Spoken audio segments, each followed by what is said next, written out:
Super, merci beaucoup Paul. Bonjour à tous. Bonjour. Aujourd'hui, on se retrouve pour présenter des grandes tendances du marché online en France, principalement sur l'année 2022. Et on aura aussi quelques données consommateurs. Hop. Alors, pour rappel, donc on aura deux intervenants. Il y aura Guillaume qui est lead sur l'équipe retail. Oui, Et puis moi-même, donc qui suis consultante e-commerce au sein de l'équipe de Guillaume. Donc aujourd'hui, on est présent ici en tant que GFK. GFK, pour ceux qui connaissent ou qui ne connaissent pas, on est un institut d'études de marché et donc notre principale activité, c'est de suivre l'évolution de la consommation des marchés sur l'équipement de la maison et d'améliorer la connaissance des consommateurs. Et donc, c'est ce qu'on verra aujourd'hui. On aura deux grands axes quand on vous présentera les chiffres. On aura d'un côté donc les données, les ventes qui ont été réalisées, le volume de chiffre d'affaires sur l'équipement de la maison. Et on va développer ce qu'on veut dire par équipement de la maison dans un instant. Et puis, on a un deuxième volet sur la connaissance consommateur, donc pour essayer de comprendre un peu mieux les consommateurs, ce qui les intéresse sur le online et ce qui les intéresse aussi en général sur les marketplaces. Donc, un simple rappel en termes, enfin, sur le périmètre, en termes de périmètre, on est sur tous les achats qui ont été réalisés sur Internet. Et donc, il y a ce qu'on appelle click and mortar. Donc, click and mortar, on est sur des magasins physiques qui ont un site Internet. Donc, toutes les ventes sur les sites Internet des magasins vont être enregistrées sur le canal online. Et puis, on a les pure players généralistes, donc des sites, par exemple, comme Amazon. Ce qui est important aussi de comprendre, c'est que sur les chiffres qu'on va vous présenter, donc quand on vous montrera les volumes de vente, etc., on vous dit que c'est le chiffre d'affaires online, mais c'est online hors marketplace. Donc, on est vraiment sur les sites Internet de ces magasins, les click and mortar, et puis sur les pure players généralistes hors marketplace. On est aussi sur des produits qui sont neufs, donc tous les produits neufs. On n'est pas sur des produits de location, de reconditionner, de seconde main, etc. Donc on est vraiment sur des achats de produits neufs au sein de l'équipement de la maison. Et équipement de la maison, ce que ça veut dire chez GFK, on est sur plusieurs marchés. Donc l'informatique, tout ce qui est appareil informatique, ordinateur, etc. Tout ce qui est photo, donc les appareils photo, les caméras, tout ce qui est électronique grand public. Donc là, on a d'un côté tout ce qui est autour de l'écosystème de la télévision, et puis tout ce qui est audio aussi, avec les casques, les écouteurs, les barres de son. On a les télécoms, donc smartphones en grande partie, mais aussi les téléphones fixes. Et puis, on a tout ce qu'on appelle petits et gros électroménagers. Donc là, vous connaissez très bien. On est sur tout ce qui est bouilloire, préparation de tout ce qui est cuisson, tous les appareils électroménagers en général. Et gros électroménagers, on est sur les réfrigérateurs, les lave-vaisselle, etc. Si vous avez le moindre doute, vous pouvez toujours nous adresser vos questions. Vous avez normalement un volet questions dédié.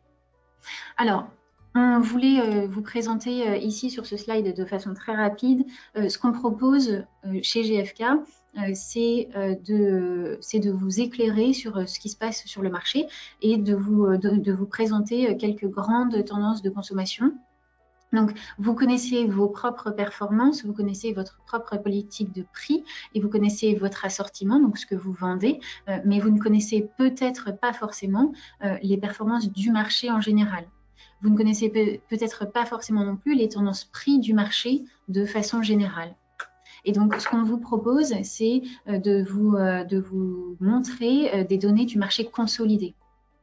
Un rapide coup d'œil sur GFK, donc l'Institut de marché, l'Institut d'études de marché. On est sur 4 grandes activités ou 4 grands pôles. Vous avez tout ce qui est sales effectiveness, donc mesurer les actions commerciales.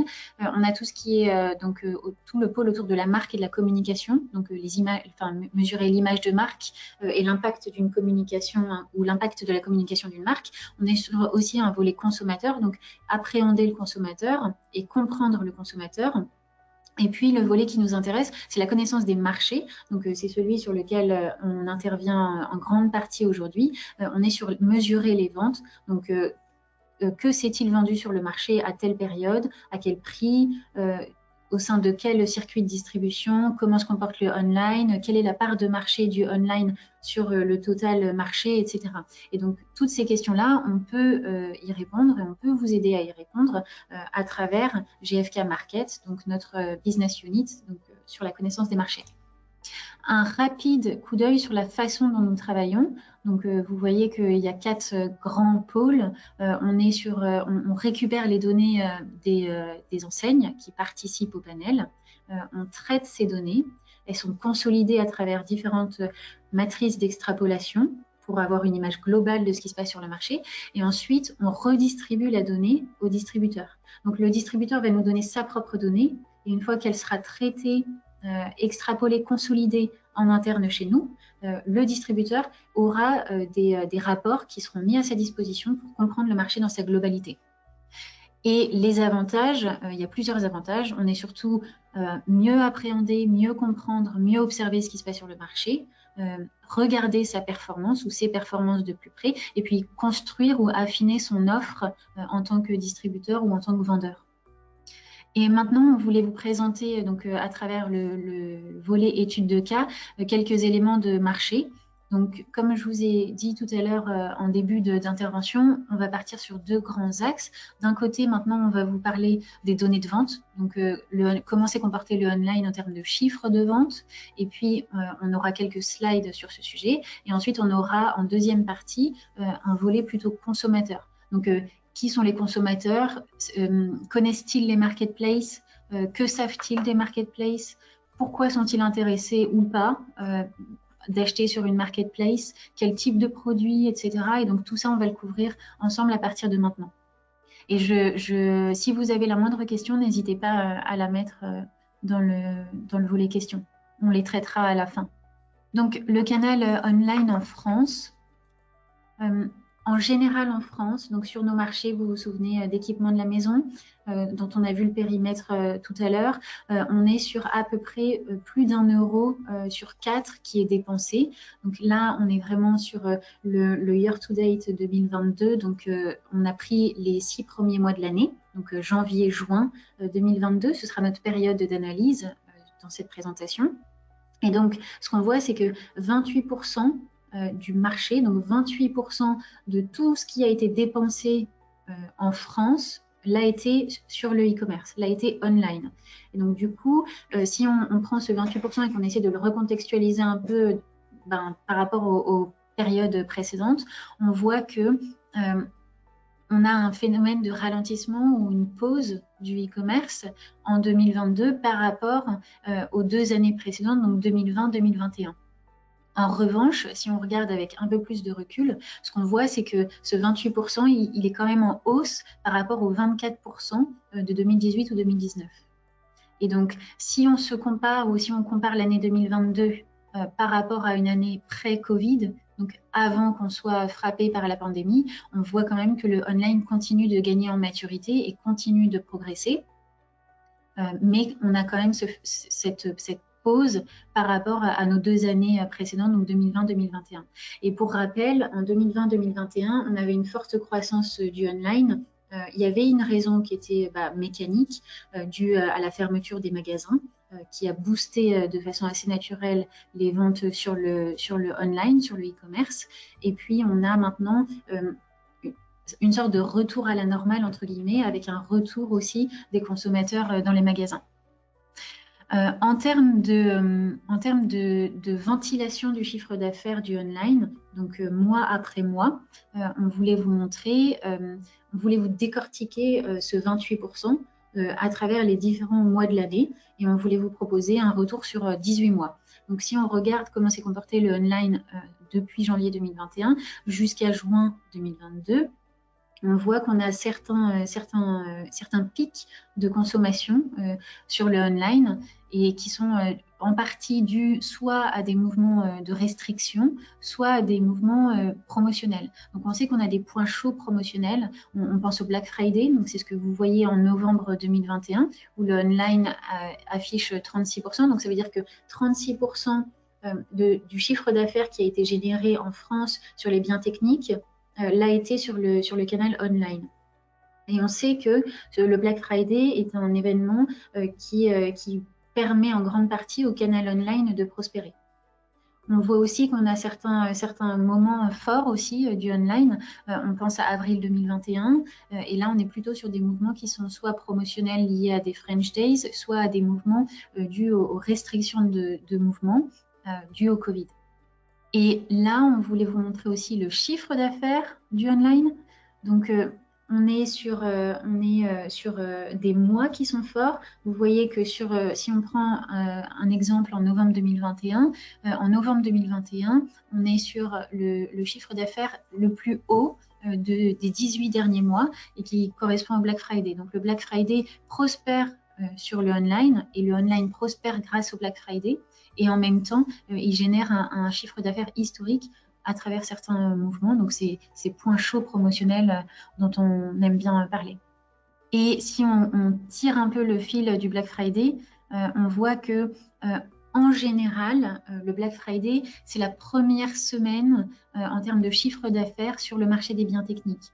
Donc, quand on regarde le chiffre d'affaires réalisé chaque semaine de l'année, on voit que le Black Friday est la semaine la plus importante pour les distributeurs. Et si vous regardez donc le graphique qui vous est présenté, on a pris un repère, donc 2016, qui est à peu près l'année à laquelle le Black Friday a poussé en France. Et on voit que le Black Friday a commencé à s'imposer, mais était quand même moins important en termes de chiffre d'affaires que Noël. On voit qu'en 2017, il a bien progressé, mais qu'il est quand même après Noël en termes de chiffre d'affaires. Et en 2018, on a une première bascule où Black Friday est tout aussi important que Noël. Et depuis 2019, on voit que c'est vraiment la semaine de Black Friday qui génère le plus de chiffre d'affaires, avant même Noël. Et quand on interroge les consommateurs, on voit aussi qu'on a une proportion de plus en plus importante de consommateurs qui profitent de Black Friday pour réaliser des cadeaux de Noël en avance. Donc, si on revient sur notre marché global tout au long de l'année, on voit qu'on a des niveaux de maturité qui sont différents. Donc, quand on va aller sur le online pour acheter un bien technique, on va avoir des marchés qui seront plus matures que d'autres. Et donc, ce qu'on observe, c'est que c'est particulièrement le cas sur les marchés dits de l'high-tech, donc l'informatique, les télécoms. Vous voyez que 41% du chiffre d'affaires qui est fait sur le marché informatique est réalisé sur le online. A contrario, on voit qu'on a d'autres marchés sur lesquels on accuse un certain retard et on pense aux gros électroménagers. Donc tout ce qui est lave-vaisselle, machine à laver, réfrigérateur, congélateur, cave à vin, etc. Ce marché du gros électroménager, on voit qu'il a du mal à prospérer sur le canal online. Et on sait que le rôle du magasin est particulièrement important pour ce marché du gros électroménager, pour les consommateurs. Et si on reste sur cette dynamique de maturité des marchés, de maturité du online sur nos différents marchés, et qu'on essaie de prendre un peu de recul et de regarder ce qui se passe année après année sur chacun de ces marchés, on voit qu'on a donc ce que vous voyez à gauche, donc en rose et en orange, l'informatique et puis la photo, qui sont des marchés qui sont particulièrement matures. On voit qu'ils n'ont cessé de progresser tout au long de ces dernières années. On en a d'autres, donc le petit électroménager et puis l'électronique grand public, qui sont dans la tendance, dans la moyenne. Vous vous souvenez, on était à 28% au global, et on a ce qu'on appelle des dynamiques un peu plus tranchées. Donc le gros électroménager, on vient de parler du rôle important du magasin pour les consommateurs, et sur les smartphones, ou sur les télécoms en général, mais avec une focale particulière sur les smartphones, on connaît aussi l'impact du reconditionné, de la seconde main, sur lesquels le marché est très important et en avance sur les télécoms. Alors maintenant, on voulait vous présenter des données consommateurs. Donc ici, les données qu'on va vous présenter, elles sont spécifiques au marketplace. Donc là, on n'est plus sur le online. Vous vous souvenez, on vient de vous montrer des chiffres qui étaient sur les produits neufs d'équipement de la maison. Et donc et hors marketplace. Et maintenant, on passe sur des données consommateurs, donc qui sont issues d'une étude consommateur. Donc là, on va interroger les consommateurs et on est plus spécifiquement sur la marketplace. On a de plus en plus de Français qui ont déjà entendu parler des marketplaces et qui connaissent les marketplaces. Donc, ils sont 75% aujourd'hui à avoir déjà entendu parler de la marketplace. Maintenant, ils sont plus précisément, ou ils étaient plus précisément en 2021, 45% à savoir ce que c'était exactement. Et ils étaient 30% à savoir que ça existe, mais à ne pas être capable de donner une définition particulière ou très précise ou très exacte. Ce qu'on retient quand même, c'est que ce chiffre, oui, je sais exactement ce que c'est, et oui, mais je ne sais pas exactement de quoi il s'agit, il est en hausse par rapport à 2019 quand on les avait interrogés à ce moment-là. Et au sein de ces 75% de Français qui ont déjà entendu parler de la marketplace, ils sont 81% à être capables d'en donner une définition exacte. Donc, quand on leur demande de choisir parmi les réponses que vous voyez à droite, ils sont 80% à être en mesure de sélectionner la bonne réponse pour définir une marketplace de façon exacte. Ceux qui ont acheté sur une marketplace au cours des 12 derniers mois, donc en 2021, ils étaient 44% à avoir déjà acheté sur une marketplace au moins un produit d'équipement de la maison. C'est au cours des 12 derniers mois en 2021, c'était en hausse puisque en 2019, ils étaient 40%. Donc il y a une hausse de 4 points en 2021 des consommateurs qui ont déjà acheté au moins un article, au moins un produit d'équipement de la maison sur une marketplace. Et quand on s'intéresse au taux de pénétration réel, c'est-à-dire ceux qui déclarent avoir acheté précisément sur une marketplace et en connaissant la définition, ils sont 34%. On voulait aussi vous montrer les avantages et les inconvénients d'acheter sur une marketplace pour les Français qui ont été interrogés. Donc, si on s'intéresse sur ce slide aux avantages qui sont perçus à l'achat sur une marketplace, on voit qu'en bleu, on a les acheteurs qui sont marketplace. Donc, vous avez les réponses qui ont été faites par les acheteurs marketplace. Et puis à droite, vous avez les non-acheteurs marketplace. Et donc, si on regarde ceux qui ont acheté sur une marketplace, le top 3 des réponses, donc ce qui ressort le plus, ce qui a le plus été sélectionné par les personnes, par les Français qui ont été interrogés, quant aux avantages qui sont perçus à l'achat sur une marketplace, on voit que la raison principale, c'est la possibilité de se voir offrir un très large choix de produits. On voit aussi qu'en plus d'avoir beaucoup de produits en rayon, entre guillemets, on a des prix qui sont plus intéressants sur les marketplaces que sur le reste du online ou qu'en magasin. C'est ce qui est perçu par le consommateur.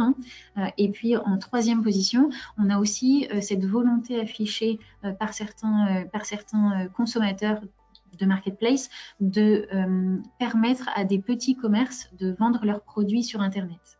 Et donc maintenant qu'on a regardé les avantages, on sait qu'il existe aussi des inconvénients et qu'il y a des inconvénients qui sont perçus par les consommateurs.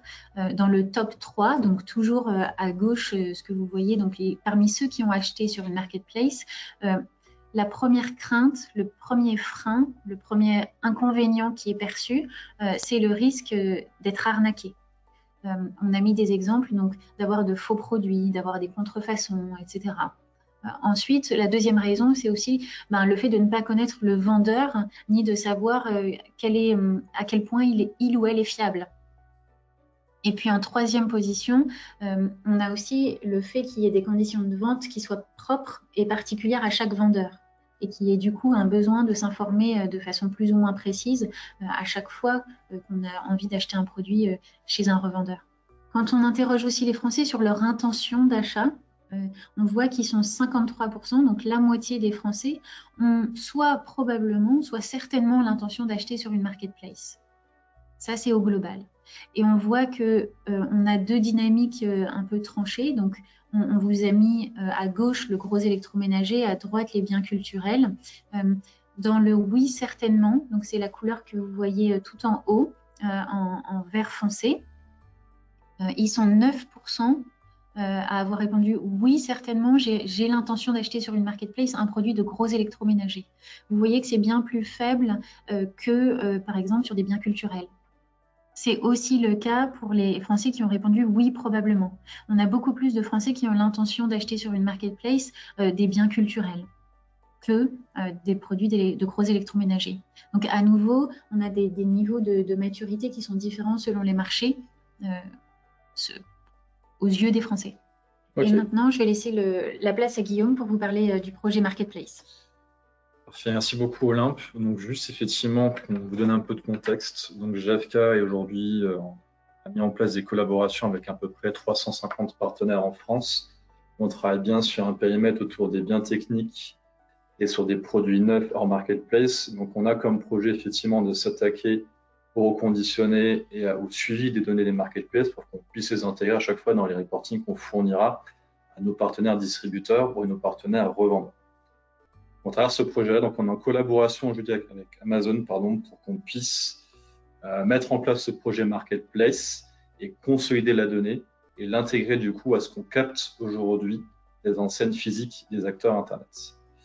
Donc pour ce faire, on propose, donc on invite l'ensemble des revendeurs du coup Amazon présents sur les biens techniques à collaborer avec GFK et à ainsi partager leurs données de vente pour disposer en contrepartie de revues de marché, de rapports sur les produits, les catégories, les univers et sur les pays sur lesquels vous opérez afin de pouvoir nourrir ce panel, mais également de bénéficier de données de marché sur une fréquence mensuelle. Donc, on est vraiment sur une approche, un process qui va être simple, gagnant-gagnant. Donc, le revendeur décide à travers du coup une API très simple développée par GFK de partager la donnée. Et GFK en contrepartie met en place tout un servicing autour de rapports. Donc pour ce faire, on a développé du coup sur le Seller Central Amazon une application du coup qui est disponible effectivement à travers le lien présent sur cette slide qui est présenté ici. Vous vous autorisez de manière très simple. Il n'y a pas besoin de signer un contrat ou il n'y a pas besoin de mettre en place un flux spécifique. Après, il gère effectivement automatique. Vous donnez votre autorisation et GFK vous fournira automatiquement par la suite l'ensemble des éléments de marché. Donc en fait, ça vous permet d'avoir les pleins pieds dans la data, surtout sur effectivement un contexte macroéconomique qui est assez difficile à appréhender, à la fois au niveau de l'inflation, à la fois au niveau des prix à pratiquer, même de l'évolution de l'online de manière générale. On a pu voir effectivement un certain fléchissement, une stagnation de l'online et une poussée de la marketplace qu'on cherche effectivement à pouvoir suivre, à vous alimenter à ce niveau-là. Donc concrètement, vous recevrez en fait des rapports au niveau de vos catégories de produits avec des éléments sur les tendances volume, les tendances marché, mais également des éléments de prix pour vous positionner en tant que revendeur par rapport à ce qui se fait sur le marché. Donc le marché à la fois online, mais le marché également online sur la marketplace. Donc vous trouvez effectivement ici l'ensemble des bénéfices de la collaboration. Donc on va retrouver des éléments, comme je l'ai précisé, au niveau des grandes tendances, de la saisonnalité. Comparer également votre offre, votre gamme de produits en termes de marques référencées, en termes de références, effectivement, vous proposez sur la marketplace Amazon. L'objectif, comme on a précisé, c'est de pouvoir capter les données des marketplaces de l'ensemble de nos partenaires distributeurs, dont du coup les vôtres, pour qu'on puisse agréger, anonymiser, c'est important. Donc on n'aura jamais le détail au revendeur, c'est bien sur un global enseigne, on va situer même de manière générale sur un circuit de distribution, on va situer l'information, pour qu'on puisse après tout compiler et avoir quelque chose de représentatif et de pertinent pour l'ensemble des parties. Et le point final, surtout, c'est pour vous, en tant que revendeur, par rapport aux autres vendeurs d'autres plateformes ou d'autres vendeurs sur Amazon, de rester compétitif et de disposer effectivement de la meilleure offre au meilleur prix. Un point important, c'est qu'on est sur un accès qui est bien gratuit. Comme j'ai précisé, c'est du donnant-donnant. Vous partagez la donnée à travers l'API, donc le lien que j'ai présenté auparavant, et en contrepartie, on vous met à disposition les rapports. Il n'y a pas d'aspect financier pécuniaire à travers cette collaboration. Donc voilà, effectivement, pour la présentation d'aujourd'hui.